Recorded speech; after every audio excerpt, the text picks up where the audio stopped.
Good. Yeah. Oh, okay, let's start this. Welcome, everybody, to Building Resilience. This is the podcast where we explore how leaders, survivors, and ordinary people are pushed through the impossible walls with the faith, the grit, and the purpose. I'm Jose Pereira. I'm your host. But the most interesting is not to have going to adversity, is thriving. So the people that know me today, I'm a leadership coach. I'm a resilience coach. I'm an author, and I'm a speaker. But I have this podcast where I love to showcase stories that people have gone through these adversities. So today I have a very special guest. I always mention before introducing the person how I met the person. This person that I'm gonna have here, he went to a adversity very similar like mine, and that's where we got connected because it's kind of bizarre that today we're part of a community that have gone through that situation that has been hosted or wrongfully detained. So the person that are going to have today is a person that was hosted or wrongfully detained. His name is James Frisvold. James is a U.S. Navy veteran. Today, he's a motivational speaker. By the way, he's going to go out to speaking a cruise in a couple of days. So very exciting. And he was wrongfully detained in Mexico for 13 years. Here, clear. 1, 3, 13 years. I said, wow, because I stayed 5 years. I thought it was a long journey. 13 years is a big, long journey. So let's dive a little bit about James. James was wrongfully detained of a false accusation of homicide in Acapulco in 2010. He endured torture, forced confessions, wrongfully conviction, isolation, and the devastating of loss of his family members, including his father, while in prison. In 2023, he was finally released and cleared. Thanks God that you came back. Since then, James has dedicated his life to helping others to recover of the PTSD and the addiction. He now speaks openly about that journey, turning his pain into the purpose. Wow, James, welcome to Building Resilience. The mics are yours. Thank you, Jose. I'm so happy to be here and spread my message and try to help people that are also in a dark place and try to get them to show them that they can be a survivor like us and they can also thrive, like you said, Yeah, find their light. yeah. So let's begin the show because when I was introducing the person that are hearing this will say 13 years, Acapulco, and homicide. What happened? So let's begin with the story. So that happened in 2010. You were in Mexico. I want you to give your story, how this story began. Talk a Okay, little bit so about it. in 2010 I was well, gosh, after '08, in '08 I was selling fiber optic in Los Angeles area, and it was going well. But around 2010, I was out of work, and I through a friend of a friend, I met this guy who talked about credit repair, and he said that he had a job for me in credit repair, and I can make 60,000 if I'm decent and 100,000 if I'm good. And he goes, we'd played golf a handful of times, but he said, come to Acapulco and we'll play a round of golf and we'll see if you might be a good fit. And he seemed like up till that point, he'd always like seemed like a decent guy. He'd paid his bills, he did everything right.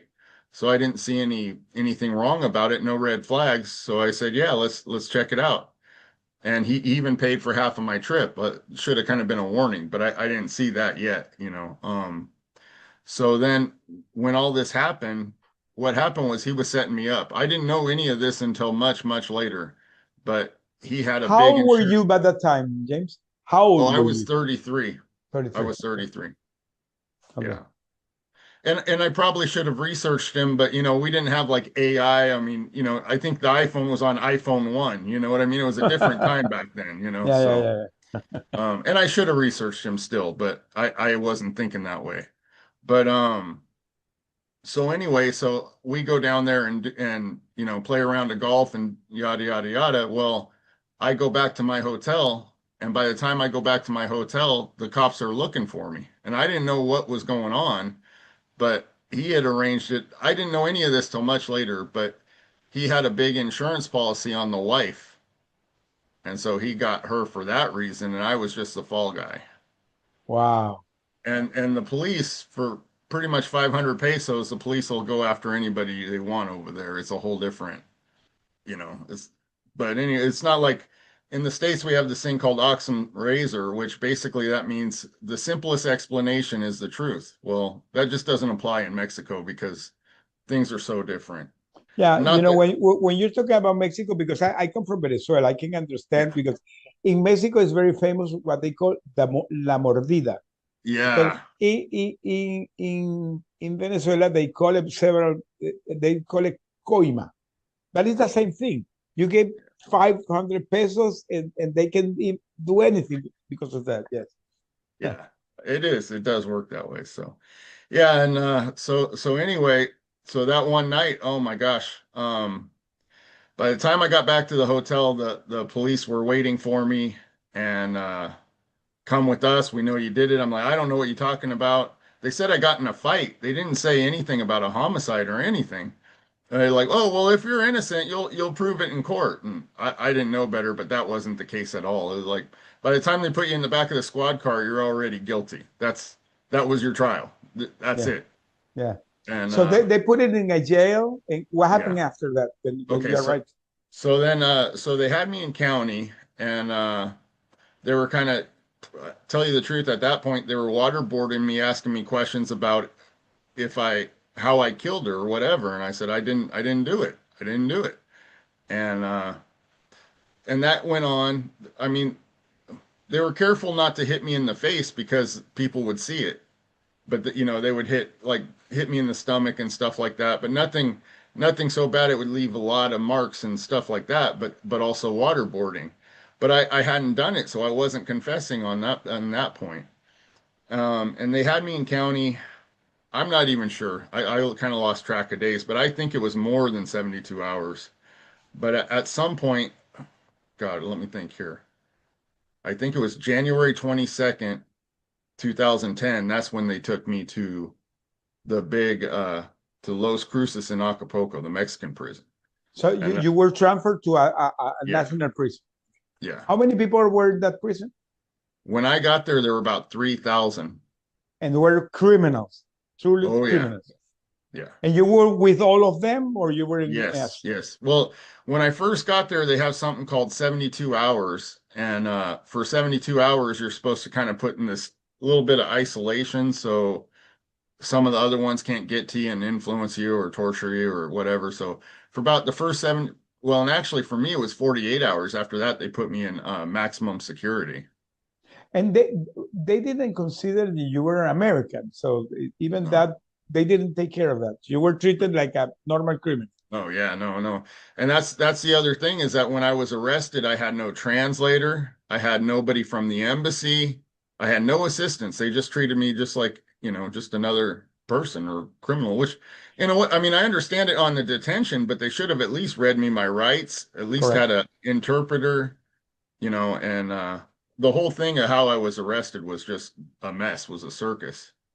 And you mentioned the embassy. The embassy it could intervene in your case, right?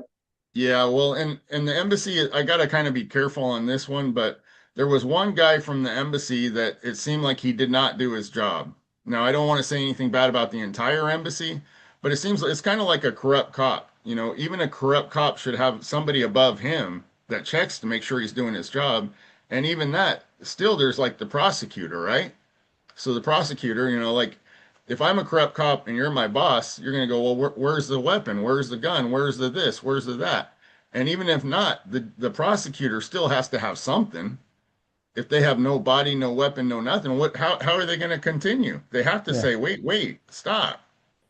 And in this, the embassy side, it's like that one guy had nobody above him saying, wait a minute, this is wrong. Why are we doing it this way? Why don't we protect him? Why don't we, make sure his rights aren't violated?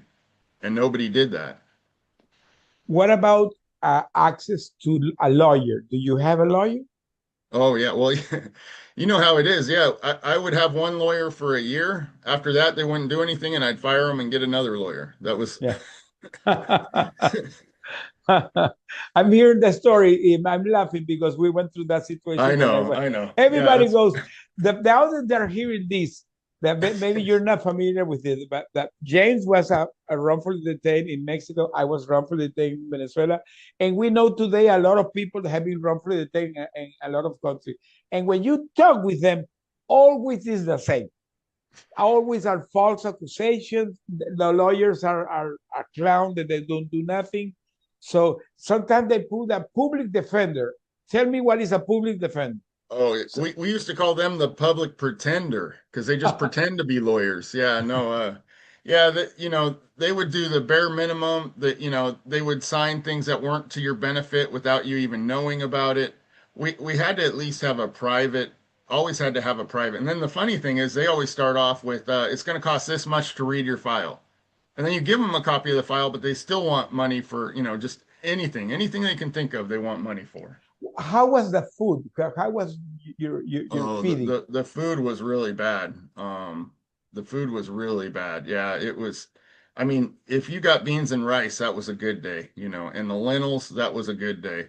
But basically everything else was terrible. People, it's funny, it's almost like a glass economy of like a fishbowl. Mhm. Because what would happen was the inmates would be making bags, purses, and hammocks, and that was the money that they would use to buy things, buy snacks, buy cards, or But you could buy inside snacks. And they yeah, were you could, okay. yeah, but you had to have money. Without money, nothing works Yeah. without money. So you have to be doing purses and stuff. Yeah, But anything, yeah. The same thing. leather wallets, yeah, all kinds of stuff, yeah. Yeah. Yeah, I keep you busy. remember, James, I remember in our case when we were in Venezuela, there was a, a Wayu Indian. The Wayu is a tribe of Venezuela. So these guys were there for, I don't remember what case was that, but they were very good doing the purse. And they did it with the bags, the Yeah, bags. They I don't know how they did it, but it got beautiful. yeah. So every time somebody was getting a visit, these guys were doing Mhm. purses and doing stuff, and they were Oh yeah. making money. Oh yeah, I that's always, it. I That's always it. was laughing with them, but I said, hey, when you go out, the guy was called Danilo. Danilo, when you go out, maybe we put a web page and you sell your purses and Yeah. one person $5. Wow, it would be a lot of money for you. Yeah, Yeah, you can eat a lot of top ramen for $5. Yeah, yeah. yeah. Okay, so but you didn't stay there. You were transferred to another prison, correct?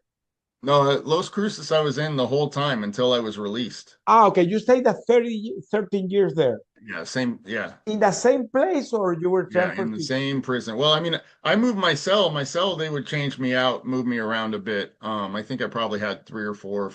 I don't know, but they moved me around multiple times. But I was always in Los Cruces, Okay, Acapulco. okay. I thought you were transferred because this is another pity that people they're transferred to one, two, or three prisons. So what about your family? How was your family by that Oh, time? I mean, I think to tell you the truth, I think my dad passed early because of all the stress. To tell you the truth, I mean, it was so painful for my family. And it was real hard to communicate. It was hard to get a message out. If you got to call, sometimes you might only get to call them once a week. It's just very difficult. And then you got to be careful what you say. Everybody's listening to the phone, so you can't Yeah, really tell them what's going on, or you got to use codes kind of thing. It's yeah, same, yeah, same thing, same thing. yeah. Where I was using code, and when we begin to smuggle letters, also we use code. And did you have opportunity that they visit you when you were there? Somebody visit you? Oh, well, my family came. I think I was locked up for about 6 months, and they came the first time. Um, and that was another was they had a riot when my family was there and had to get them out. So I got kind of worried about that too. I was like, I don't want my family to get in here, and then they have a riot, and then something happens and they die in the prison. Yes, So it's yes. kind of like high risk of try to Did you get them have to a help. riot? You were there when there was riots? Oh yeah, yeah. We probably at least 6 or 7 riots. It seems like almost one a year, not quite, but almost. Yeah. When we were was only one riot, but was a disaster. They destroyed everything. I Oh yeah. remember in our case that the because now by that time we were kind of a political selecting Yeah. prisoners, so they have us separated. So they knew there had been the riot, and there were going to come some special forces to stop the riot. So they took us out. They put us out, and this guy came in and they destroyed everything, Oh because man. they had to stop the riot. It's terrible. So, okay, how you cope, how you did during all this year, what was the mindset that made you survive all that time? What you did? How was your day when you decided to say, I need to come back? Well, I was always it was always kind of like a survival thing. But one story I heard about, it's kind of funny, but there was a donkey that fell in a well, and the village, they tried for days to get the donkey out. They couldn't get the donkey out. So they said, you know what? Just to put it out of its misery, we're going to bury the donkey. So they poured dirt on the donkey. And what would happen was the donkey, when they poured the dirt on him, he would just shake it off and then he'd pat it down.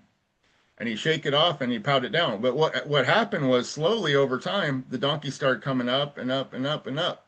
So they just kept pouring dirt on him, and he just shook it off, and tamped it down, tamped it down. And I heard that story, and it's kind of like, I actually kind of want to trademark this, but it's too stupid to quit.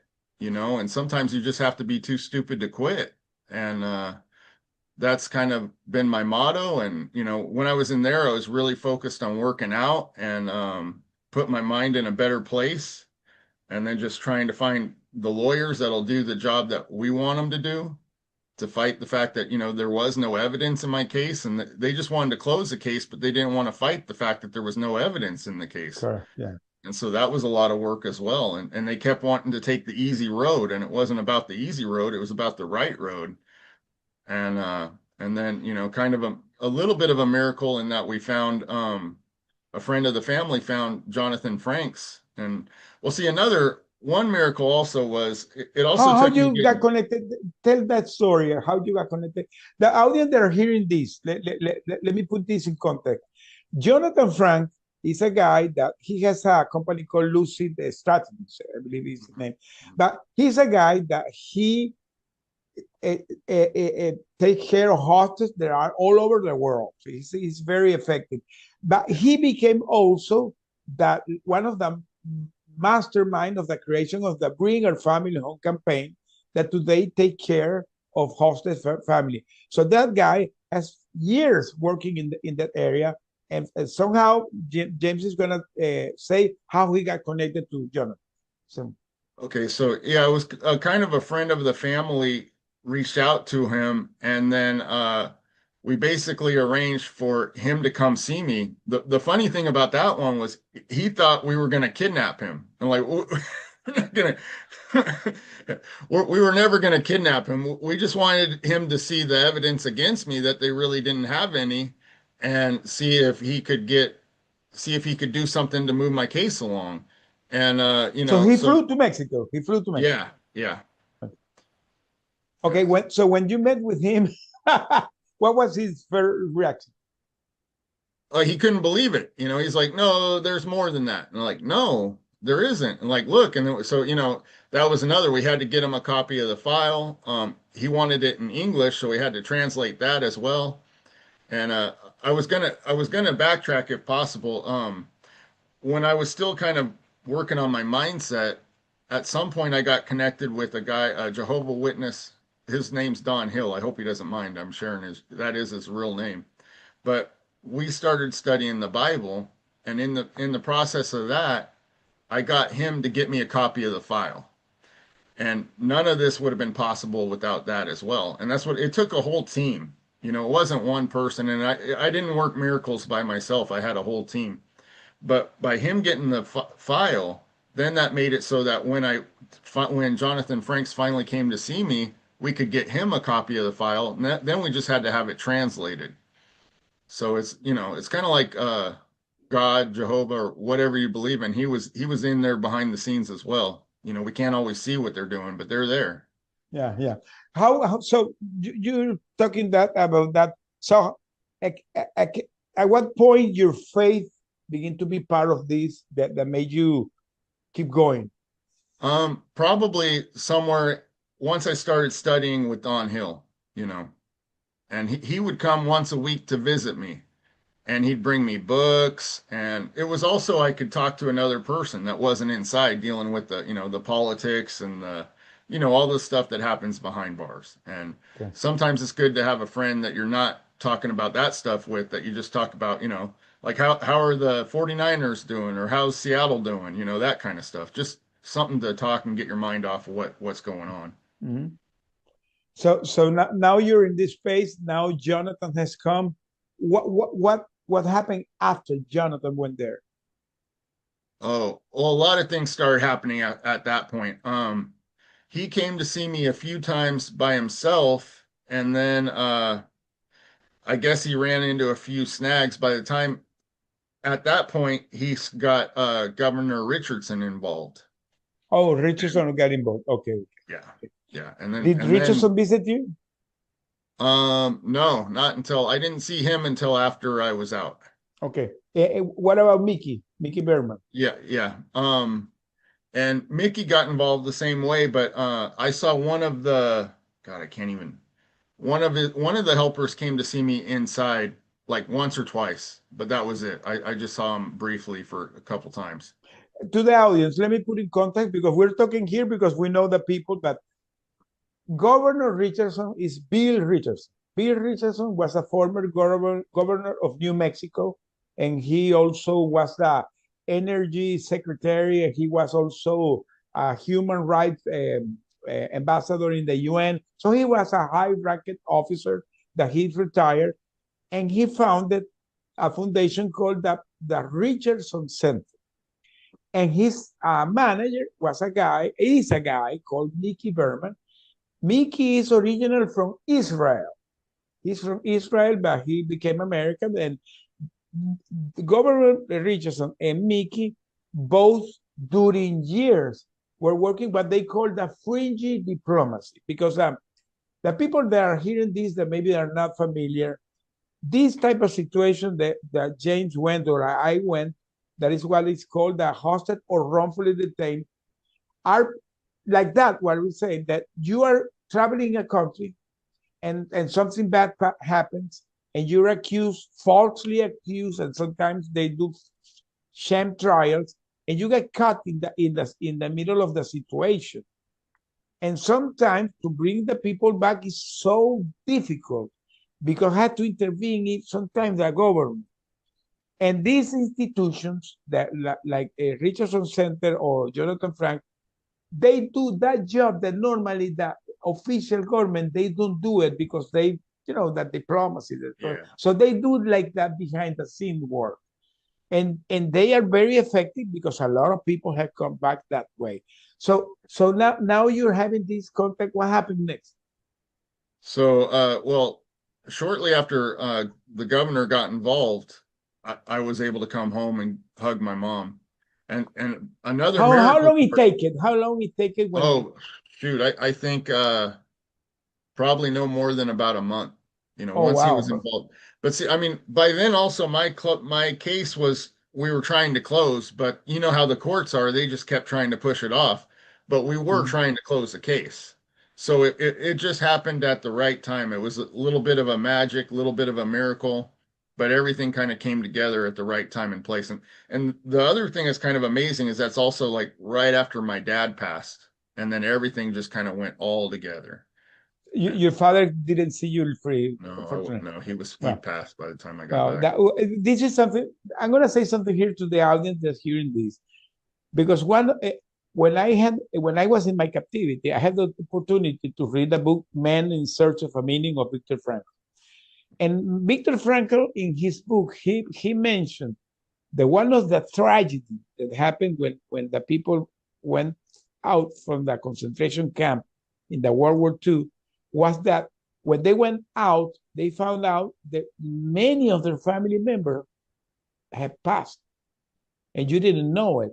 So your reality now is totally different. It happened to Yeah. me. Yeah. I had my mother-in-law and my aunt that was like my mother, both passed maybe 1 year before I was released, and my family never told me that nothing, because they don't want to hurt Yeah. you. They Yeah. don't want to hurt you. But when you get out and you realize that, for example, in your case, that your dad passed, is terrible. Yeah. Let's talk about the moment that you were released. How was that? Oh, it was amazing. Honestly, I couldn't even believe it. I wanted to like just kiss the ground. I couldn't believe, I didn't think, I didn't know. There were times I always believed I'd get out, but until it happened, I almost couldn't believe 100%, because you get your heart broke too many times of thinking you're going to make it Yeah, out, and then something yeah, happens that doesn't yeah, work. yeah, yeah. And let me tell you something. This is also something very important that the audience know.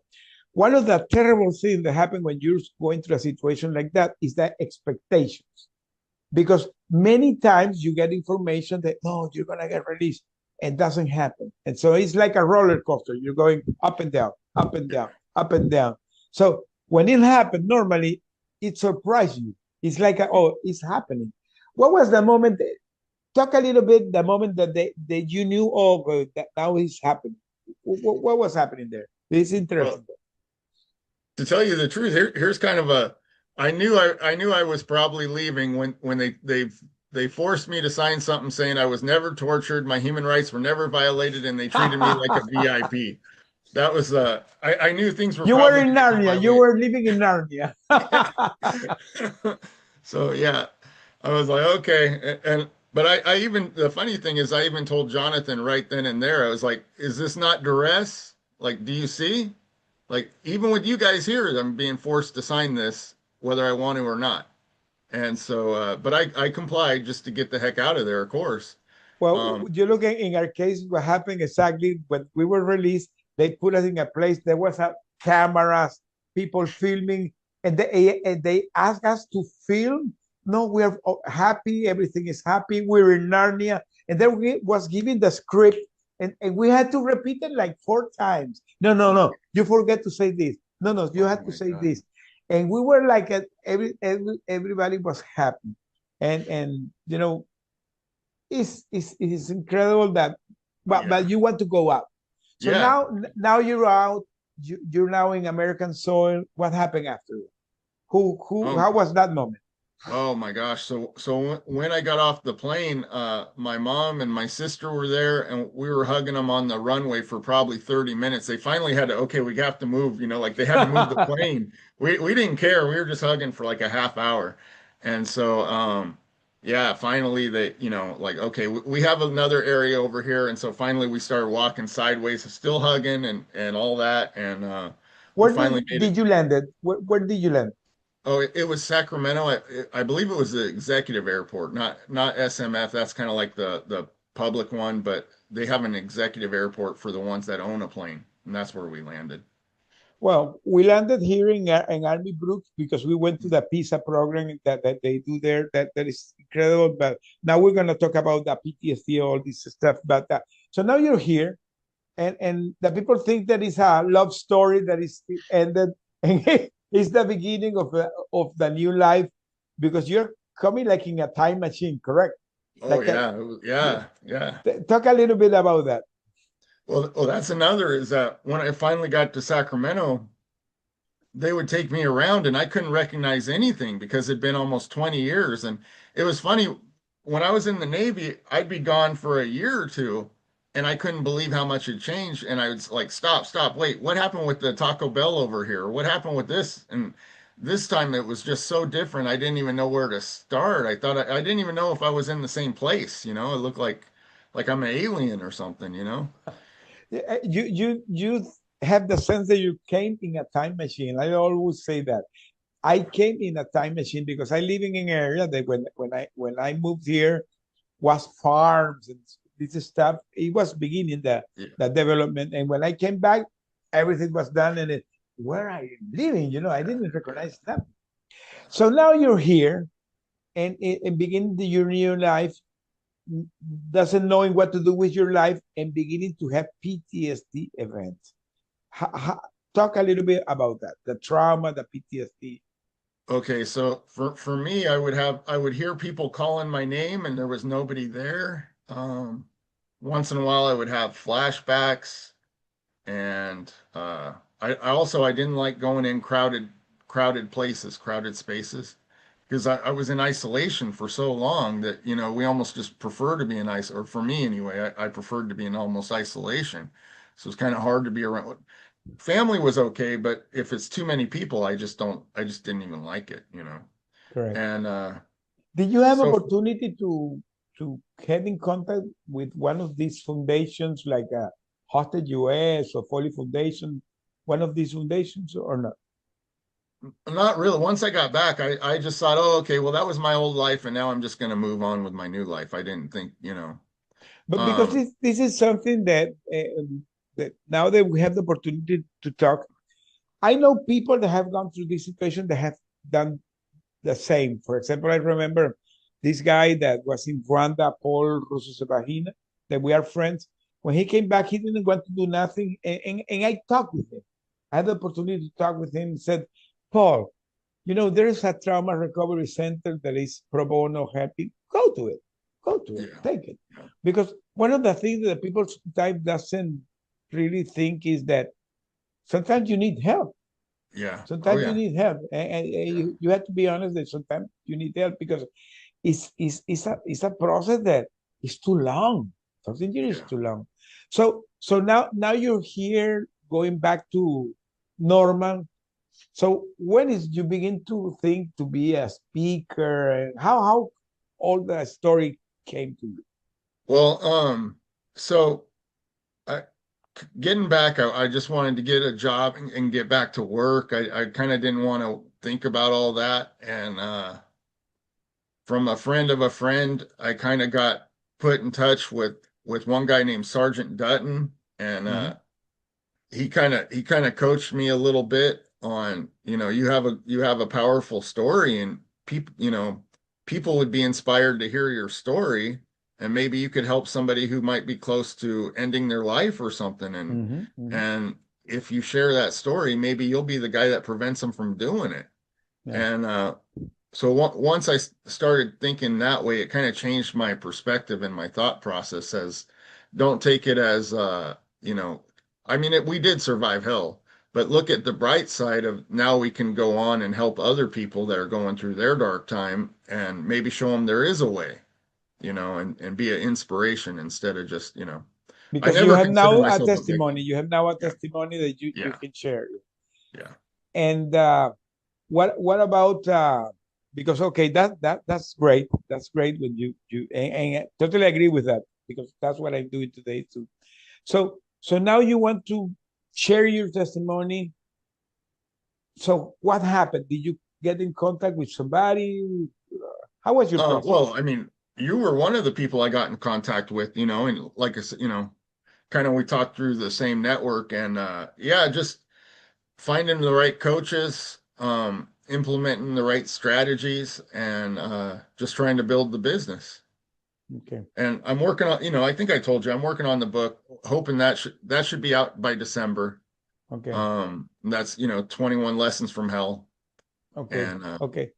yeah. Now you're talking about your book because of course that you definitely are a resilient guy. Because let me tell you, James, not everybody has the capacity that have that confinement so long and be here talking like you're talking. Because I saw people going crazy, nuts, nuts, or even committed suicide. So what do you think in your process, in your mind, what is the thing that you can share to others that you really survive? What did you apply in your life that you can say to others, I did this, I did that, and you can do it to survive? Well, What would be I your think for recommendation? Yeah, I think for me, the secret sauce, if you want to call it that, was kind of a mind, body, and soul, you know, and for the mind, you got to have books and and the Bible's a good book, but sometimes you need another book besides the Bible. Mhm. For the body, try to work out, try to take care of your health the best you can. And then spirit, you got to have believe in something, you got to believe in something bigger in yourself. Mhm. And then also try to find your purpose, because that's the other. When I have a purpose, I always have a better way. And when I don't have a purpose, then yeah, I'm like, I'm lost Well, at sea. It's not a good thing. you crafted very beautiful, because I always say exactly that, because we are a spirit that has a soul that is in a body. So you are body, soul, and spirit, and taking care of the three things are very important. But you need to find your purpose. And remember, going back also to Viktor Frankl. Viktor Frankl, in his book, he mentioned that the people that survived in the World War II were those guys that had a purpose. They found a purpose why they needed to come back. So, what was your purpose? I wanted to see my mom above all, go see my mom, give my mom a hug, and she supported me through that whole turmoil. And I had to see her. Nothing else mattered.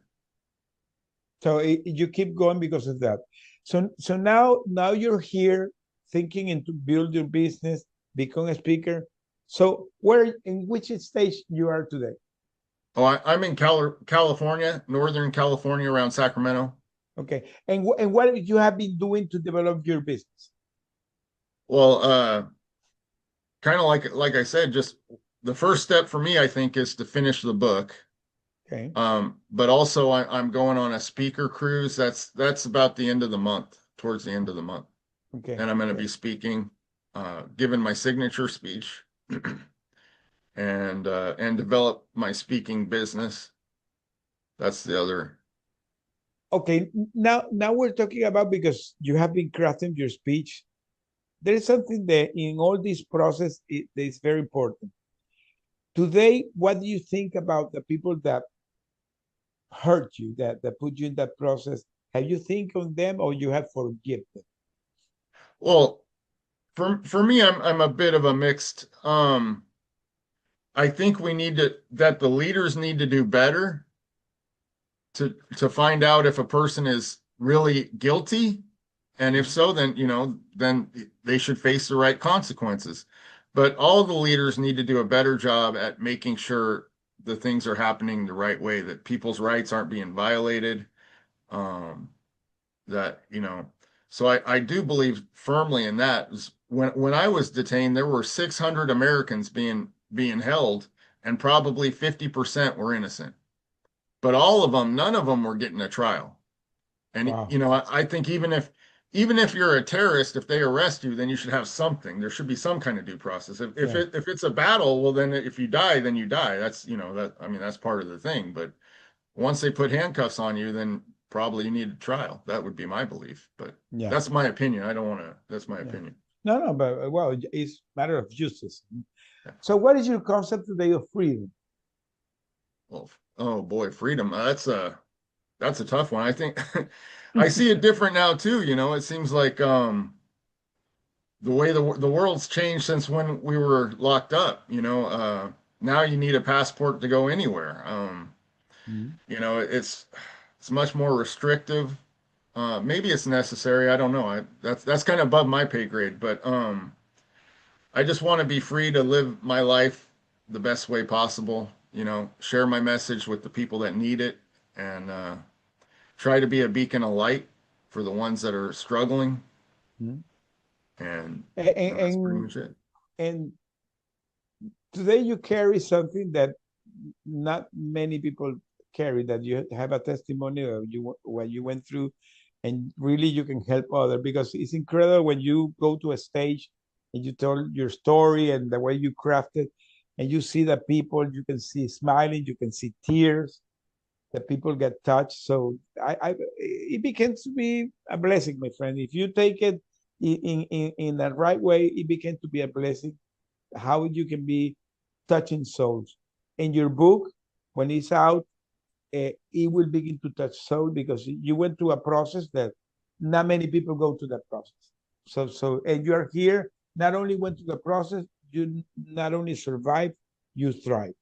So talking about this because uh, always the people, the question is how you made this, how you went through all this process and now you're here. Because when the people hear my story, and I believe that when you do it is the same thing, it blows the mind of the people. The people cannot understand how we made this because they cannot imagine them being there.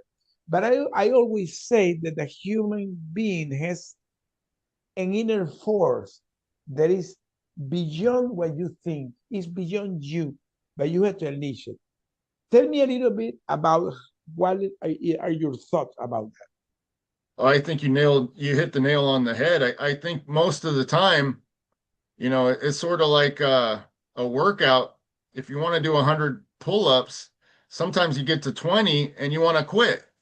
Mhm. But if you do sets of 5, you can do 20 pull-ups or 100, but by the time you get to 20, you're going to want to quit. But you can do 100.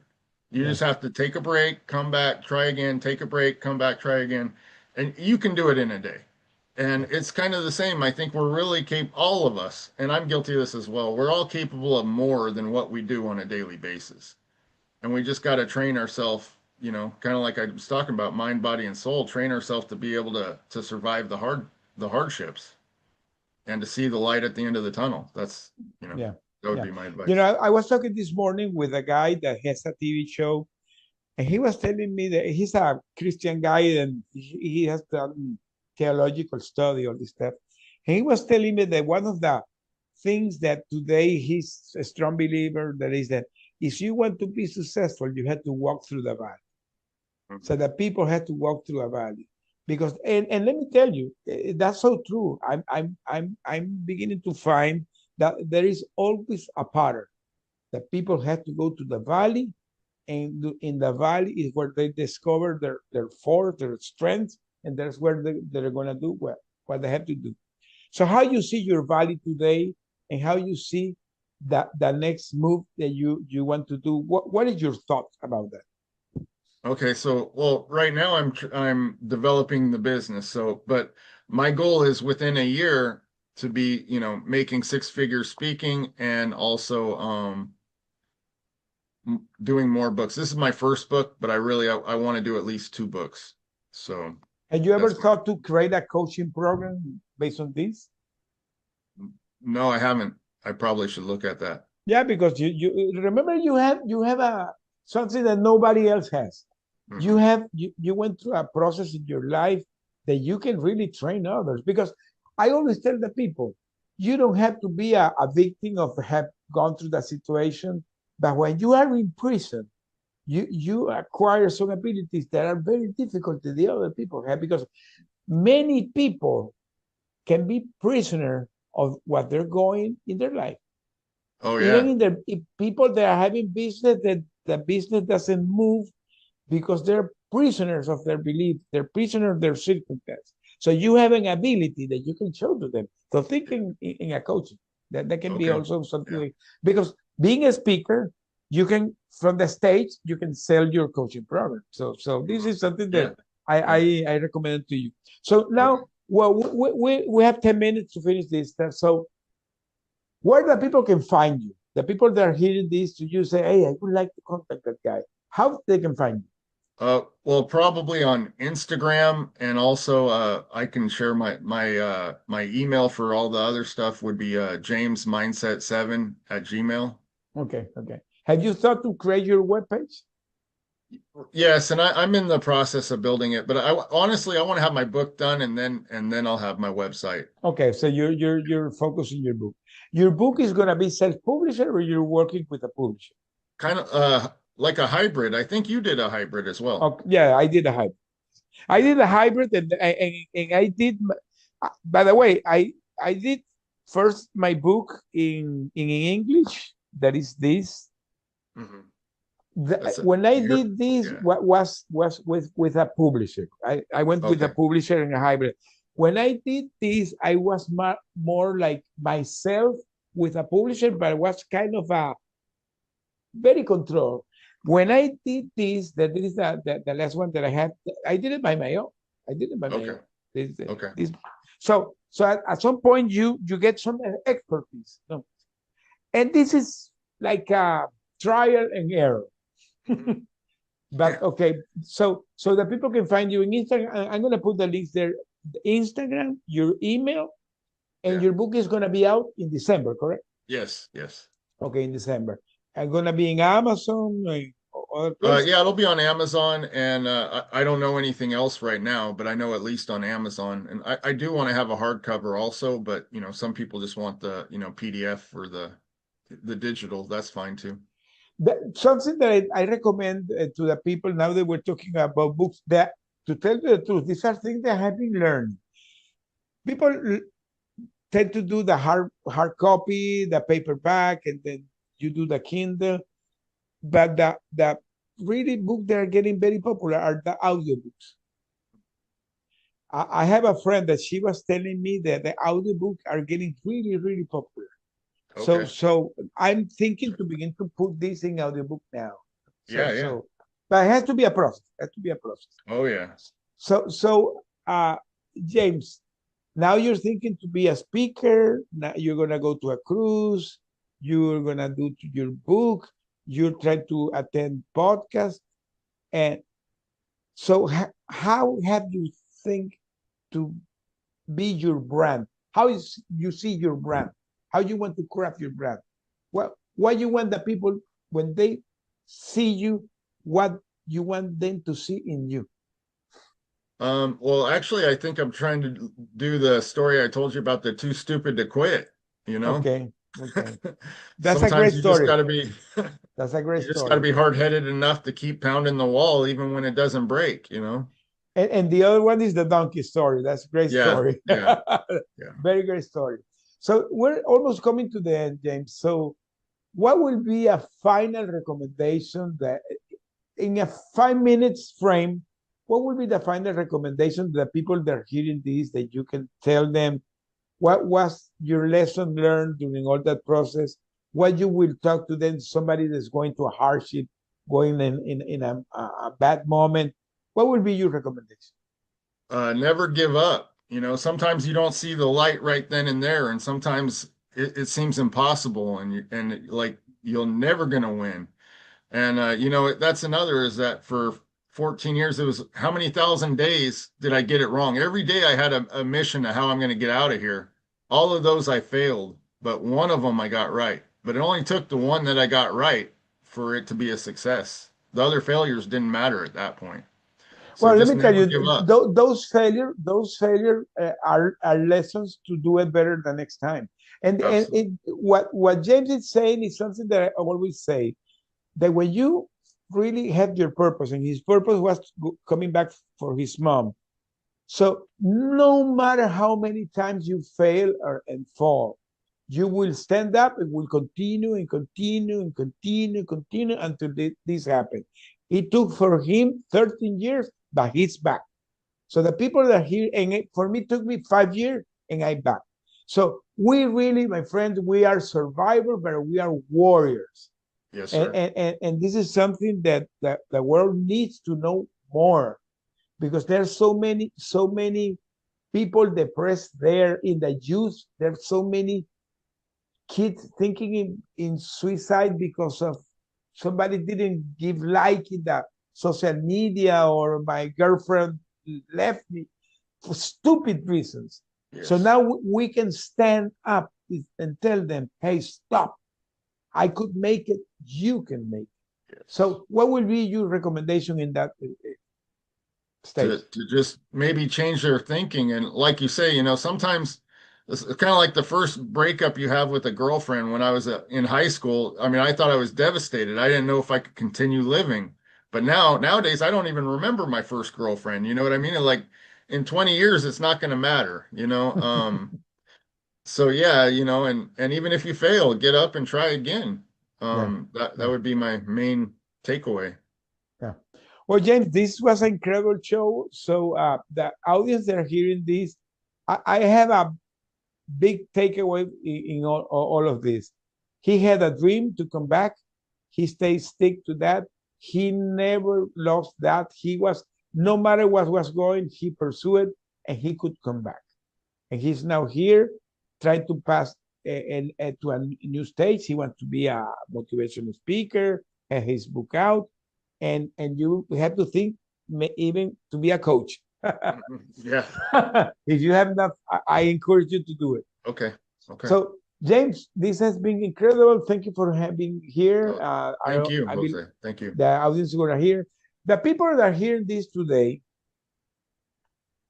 get connected with him. I'm going to put there his link. If this message resonates with you and you are thinking that he could be a good speaker for any of your event, contact James. If you want, you can contact me. I can contact him. I don't have no problem. And because we are today part of a community that is a kind of a bizarre community, but we need to help each other. And there's a project behind there that we're trying to put together, that we have been talking, that maybe in the future we will see doing things to that community.